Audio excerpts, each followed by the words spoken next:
నమస్తే, నేను మీ కుప్ప పద్మిని. ఇన్నాళ్ళు మీ సపోర్ట్ ని నాకు అందిస్తూ, మీ ప్రేమని నాకు అందిస్తున్న ప్రతి ఒక్కరికి కృతజ్ఞతలు. ఇప్పుడు చూడబోతున్న ఈ వీడియో కూడా ఖచ్చితంగా మీకు ఉపయోగపడుతుంది. లైక్, షేర్ అండ్ సబ్స్క్రైబ్ చేసి మీ ఇష్టాన్ని అలాగే మీ సపోర్ట్ ని నాకు అందించండి. అలాగే ఈ వీడియో పట్ల మీ అభిప్రాయాన్ని కమెంట్ సెక్షన్ లో కమెంట్ చేసి నాకు తెలియజేయండి. నమస్తే. Welcome to our channel. నేను పద్మిని. ప్రస్తుతంతో పాటు ప్రముఖ ఆధ్యాత్మికవేత్త, ఆస్ట్రోన్యూమరాలజిస్ట్, ఎనర్జీ వాస్తు స్పెషలిస్ట్, శ్రీ విద్య ఉపాసకురాలు శ్రీమతి జయప్రద గారు మనతో పాటు ఉన్నారు. మాట్లాడదాం. నమస్కారం అండి. నమస్తే అమ్మా. శ్రీమాత్రే నమః. బాగున్నారా జయప్రద గారు? తల్లి నేను బాగున్నానండి. Thank you. బోర్డు మీద ఆల్రెడీ రాశారు డిసెంబర్ మాస ఫలితాలు వచ్చేస్తోంది. డిసెంబర్ మాసం ఎంత ఫాస్ట్ గా పరిగెడుతున్నాయి రోజులు, వర్ణనాతీతం. చాలా ఫాస్ట్ గా. నవంబర్ అయితే ఇంకా ఫాస్ట్ గా వెళ్ళిపోయింది. కార్తీక మాసం కదా, మనం ఆ భక్తి పారవస్యంలో ఉన్నా వెళ్ళిపోయింది అలాగా. చక్కగా పొద్దున్న లేవడం, స్నానాలు చేయడం, గుళ్ళకి వెళ్ళడం, దీపాలు పెట్టడం, రావడం, ఇంటికి రావడం, అసలు ఎప్పుడు తెలియదు ఎప్పుడు పడుకున్నాం అని తెలియకుండా చాలా చక్కగా. రైట్. ఇక ధనుర్మాసం మొదలు కాబోతోంది. డిసెంబర్ మాసం కూడా 1వ తారీఖు నుంచి మళ్ళీ నెక్స్ట్ ఇయర్ ఫస్ట్ వరకు కూడా ద్వాదశ రాశుల వాళ్ళకి ఎలా ఉంటుందో చెప్పబోతున్నారండి. తప్పకుండా చెప్పాలి, తప్పకుండా. ఎందుకంటే ఈ డిసెంబర్ మాసం చాలా మందికి అన్ని విధాలా బాగుంటుంది అని అనుకోవాలి ఇప్పుడు. ఎందుకంటే కార్తీక మాసము ప్లస్ మార్గశిర మాసము, ధనుర్మాసం, ఈ 3 మాసాలు ఎప్పుడు ఏంటంటే ఎంత టైం ఉన్నా అసలు ఏ పని ఉన్నా అసలు ఏం గుర్తుండదు. ఎన్ని ప్రాబ్లమ్స్ ఉన్నాయి, ఎన్ని కష్టాలను గుర్తుండవు. ఎవరికి వారికి భగవంతుడి దగ్గరికి వెళ్ళాలి, సేవ చేయాలి, ఈ పూజ చేయించుకోవాలి, ఈ దీపం వెలిగించి రావాలి అనే ఆలోచనలే ఉంటాయి. కనుక ఈ రాశి ఫలాల్లో ఉండే గ్రహ సంచారం అనేది కాస్తంత ఇబ్బంది పెట్టినా అది ఎవరికి తెలియకుండా వెళ్ళిపోతుంది. అదొక దేవుడు ఇచ్చిన మనకు వరం. భగవంతుడు ఎప్పుడు ఏదో ఒక మనిషికి వరం ఇస్తూనే ఉంటాడు. మనం అది గుర్తించుకోవాలి. అది గుర్తించకపోవడం వల్ల ఇబ్బంది. మాస ఫలితాల్లో ఎలా ఉంది ఈ మాసం అంటే అందరికీ సుమారుగా కొంచెం బాగుంది, కాస్తంత ఇబ్బంది ఉంది.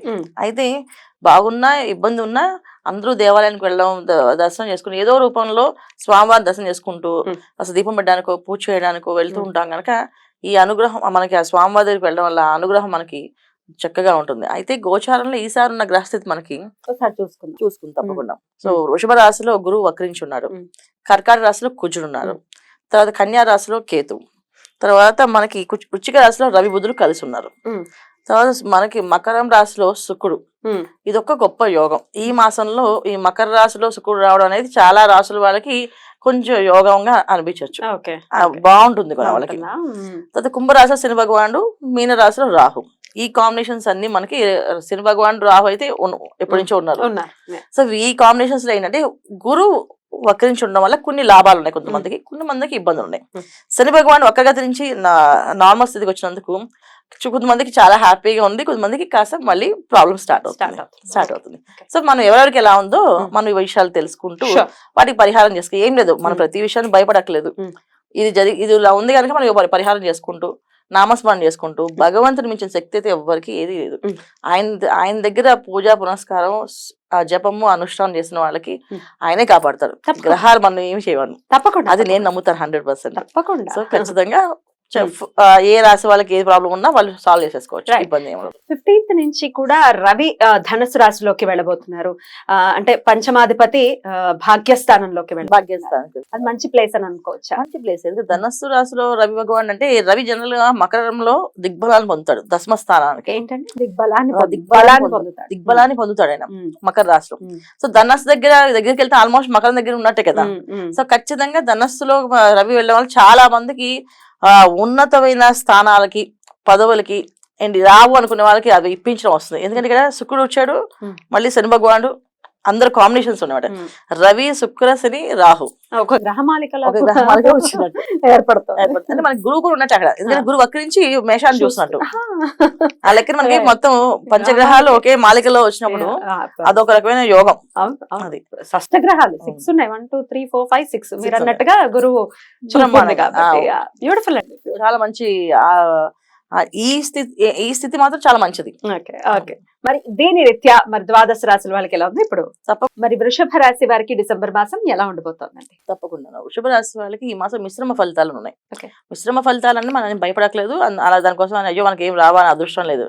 మంచి యోగాలే ఉన్నాయి వీళ్ళకి. కాకపోతే ఏంటంటే వ్యాపారాలు చేసేవాళ్ళు, ఉద్యోగాలు చేసేవాళ్ళు కాస్త జాగ్రత్తగా ఉండాలి.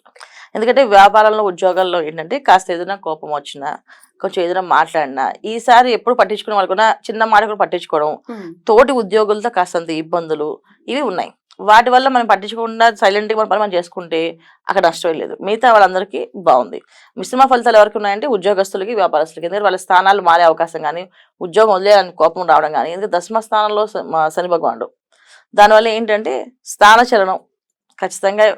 ఆయన కర్మకారకుడు కనుక మనకి ఎంత రావాలో అంతే ఇస్తాము, అంతే ప్లేసు. ఇక నీకు అయిపోయింది, ఇక నీ టైం అయిపోయింది, చీడి చించేస్తానని చెప్పి అనుకోవచ్చు. అయితే ఏంటంటే దాన్ని కూడా మనం ఆపుకునే శక్తి ఏముంది అంటే ఒక లాభస్థానంలో రాహు ఉన్నాడు కనుక ఒకవేళ యోగం ఇస్తే రాహు వాళ్ళ జన్మజాతకంలో యోగకారకుడు అయి ఉంటే ఖచ్చితంగా ఆ ప్లేస్ నుంచి మంచి ప్రమోషన్ ప్లేస్కి వెళ్తారు. అక్కడి నుంచి ప్లేస్ అయిపోయింది అని శని భగవాన్ అన్నా సరే, ఇక్కడ ఆ సీట్ అయిపోతుంది, దాని పెద్ద సీట్ వెళ్ళొచ్చు, ఆ అవకాశం మంచి జరిగే అవకాశం ఉంది. సో ఆ విధంగా మనం ఆలోచించుకోవచ్చు. బ్రహ్మాండంగా అలా జరుగుతుంది. ఎందుకంటే ఇక్కడ మీకు తృతీయ స్థానంలో కుజుడు, కర్కాటకంలో కుజుడు వీళ్ళకి. సో దీనివల్ల ఏంటి అంటే ఒక తెలియని కోపము చేయగలము అనేది ఒక మొండితనము. ఆ తర్వాత మేము చేస్తామని చెప్పి ధైర్యంగా మాట్లాడడం. ఎప్పుడు నోట్లో నుంచి నాలుగు, అంటే కొంతమంది అసలు నోట్లోంచి మాటకొని రాదు, నాలుగే లేనమో వీళ్ళకి అనుకుంటాం. అలాంటి వాళ్ళు కానీ ఖచ్చితంగా పాయింట్ టు పాయింట్ అడగడము, వాళ్ళకి ఆ తెలియదు ఇవ్వడం, ఇవన్నీ కూడా ఈ కాంబినేషన్ ఏంటంటే మెయిన్ ఏంటంటే మీనరాశిలో ఉన్న రాహు, తర్వాత కర్కాటక రాశిలో కుజుడు, ఈ కాంబినేషన్ ఒకసారి కలిసినప్పుడు అది జరుగుతుంది అనమాట. అవతల వాళ్ళు కంగు తింటారు, ఇలా మాట్లాడతారు. మాట్లాడంటే ఎలా మాట్లాడతారంటే మళ్ళీ పాయింట్ టు పాయింట్. ఎందుకంటే శని భగవాన్ దశమస్థానం, శని భగవాన్ కూడా ఉంటుందా, ప్రతి విషయాన్ని పాయింట్ టు పాయింట్ మాట్లాడే అవకాశం కదా. దీనివల్ల ఒక రోజు మంచి జరుగుతుంది. అయితే ఏంటంటే అలా మాట్లాడమన్నారు కదా, మాట్లాడుకుంటూ వెళ్తే ఒక్కోసారి ఆ ప్లేస్ కూడా పోయే అవకాశం ఉంది. ఇది ఏంటంటే వాళ్ళ జన్మ జాతకంలో కూడా యోగం బాగుంది అంటే ఈ కాంబినేషన్స్ బ్రహ్మాండంగా పనిచేస్తాయి. తర్వాత వివాహాల ఆలస్యం ఉన్న వాళ్ళకి వివాహము, సంతాన యోగం, సంతానం కలిగితే మాత్రం బ్రహ్మాండమైన సంతానం. ఎందుకంటే దశమ స్థానంలో శని, లాభస్థానంలో రాహు, నవమ స్థానంలో శుక్రుడు. అంటే అందమైన వాళ్ళు, వీళ్ళని ఎప్పుడు ప్రేమగా చూసుకునేవాళ్ళు. శుక్రుడు అంటేనే ప్రేమ కదా అన్న. సో 9th house లో ఉండడం అంటే ఒక రకమైన పూర్వపుణ్య భాగ్యం అనమాట అది. సో అందులో మకరంలో పూర్వపుణ్య భాగ్యంలో శుక్రుడు ఉండడం వల్ల ఏంటంటే అసలు యోగం, సంతానం అనేది కలిగితే వాళ్ళు ఎలా చూసుకుంటారంటే వాళ్ళే తల్లిదండ్రుల కింద కాదు, వీళ్ళే తల్లిదండ్రుల కింద వాళ్ళు చూస్తుంటారు. అయ్యో మా అమ్మ నాన్న కాదు, వాళ్ళు నేను చూసుకోవాలి జాగ్రత్తగా అనే తత్వం ఉండే మనుషులు అన్నమాట. అలాంటి సంతానం కలిగే పుడతారు. మంచి యోగం అనమాట. అలాంటి ఈ టైంలో వాళ్ళు ప్రెగ్నెన్సీ వచ్చినా అలాంటి యోగమే వస్తుంది, పుట్టినా అలాంటి యోగమే వస్తుంది. సో అందుకని సంతాన భాగ్యం అనేది బాగుంది ఈ మాసంలో. సో చక్కగా జరుగుతుంది.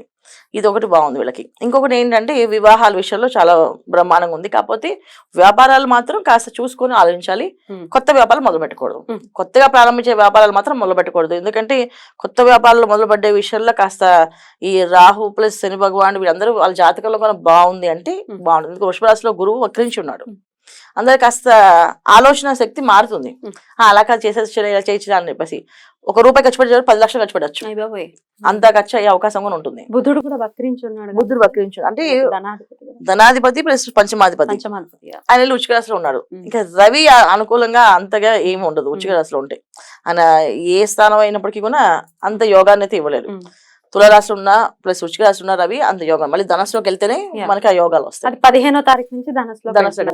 సో 15వ తారీఖు నుంచి మనం మొదలు పెట్టినా సరే ఇక్కడ మనకి బుధుడు ఎప్పుడైతే వక్రించి ఉన్నాడు ఖచ్చితంగా కాస్త ఆగి ఆలోచించి చేయాలి వ్యాపారాలు. కొత్త వ్యాపారాలకి ప్రారంభం చేయకండి. కాస్త మీ జన్మ జాతకంలో కూడా యోగం బాగుందంటే అప్పుడు ప్రారంభం చేసుకోండి. నార్మల్ వ్యాపారాలకి చేసుకుంటూ వెళ్ళొచ్చు అండి. తర్వాత ఉద్యోగస్తులకి నిదానంగా మాట మన అవసరం లేదు అంతవరకే మాట్లాడుతూ ఉంటే పనులు అనుకూలంగా జరుగుతుంది. మరి వీళ్ళు చేసుకోవాల్సినటువంటి పరిహారాలు ఏంటి? వీళ్ళు చేసుకోవాల్సిన పరిహారం ఏంటంటే దుర్గాదేవి ఆరాధన.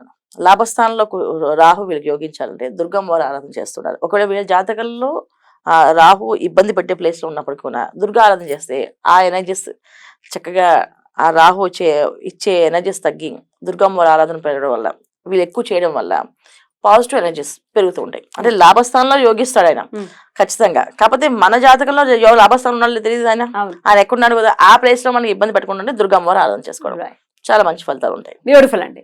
ఓవరాల్ గా మీరు అన్నట్టుగా మిశ్రమ ఫలితాలు ఉన్నాయి.